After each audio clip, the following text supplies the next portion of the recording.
Всем привет! Забрал вчера автомобиль, меняли карданчик рулевого вала, из-за которого стук якобы был.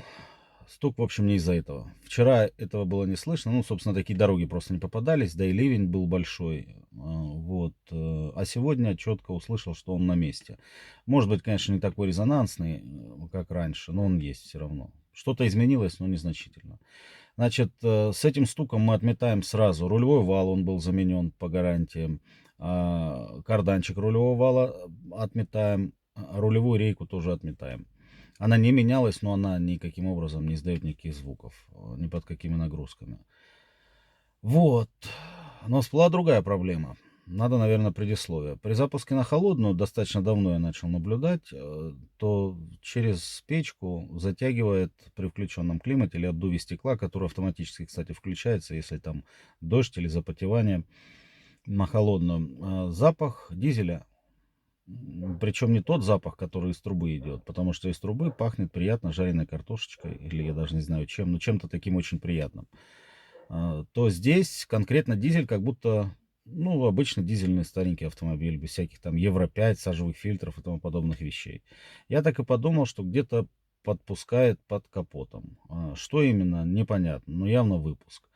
Соответственно, вчера диагностика привела к тому, что это трубка EGR. Я ее сейчас на видео покажу. Наверное, это она. Там, кстати, довольно сложная система EGR. Не просто одна трубка, как раньше. Там несколько трубок. Сейчас мы ее под капотом попробуем найти. Потому что мне ее не показали. Вот так. Сказали 3 недели ждать. Это гарантийно, естественно, случай. Прогорело. И замена. Так вот, подозреваю, что речь именно вот об этой трубке. Вот оно. Это соединение черненькое. Мы сейчас из-под колеса увидим лучше. Вот из-под колеса вот ошметки теплоизоляции торчат. Это, наверное, они уже вскрывали. Вон они там. Вот эта трубка, ее соединение. Вот ошметки. Они вскрывали, чтобы обнаружить откуда. Раз она там черная, соответственно, там где-то дыра. Давайте еще раз. На всякий случай. Вот речь идет именно вот об этой трубке. Вот оно соединение. И вон там в глубине как раз теплоизоляция. Заодно как выглядит мотор спустя этот пробег.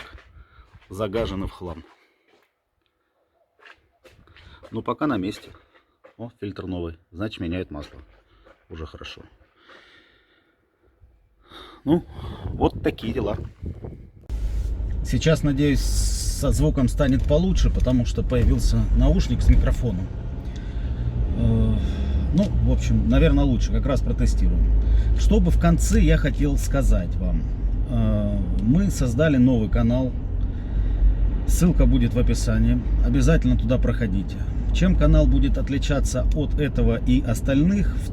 Хотя бы в том, что тест-драйвы будут проводиться на автомобилях, которые мы будем покупать лично за свой счет, новыми, и проезжать на них минимум 10 тысяч километров, а потом продавать. Более объективная информация, мне кажется, невозможно получить ни от одного автообзорщика, автоблогера и так далее. Второй плюс и самый важный, что мы в принципе не будем брать деньги за, как бы правильно сказать, мы не будем брать деньги за тот отзыв об автомобиле, который нужен представительству той или иной марки. Мы будем выносить исключительно свое мнение об автомобиле и реально его рассказывать. На данный момент уже приобретен новый Land Cruiser Prado 150. И маленький обзорчик и процесс покупки описан в ролике, который выложен как раз на новом канале. Ссылки я обязательно оставляю внизу. Так что, ребята, не ленимся. Подписываемся на новый канал в том числе. И, как говорит Иван Ургант, работай. Ветер, но надо снять все равно. Вот они, два красавца. Попа в попу, как говорится.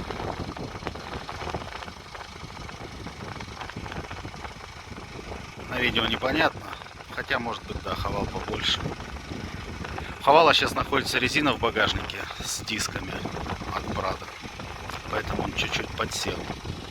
Так, я думаю, будут одинаковые.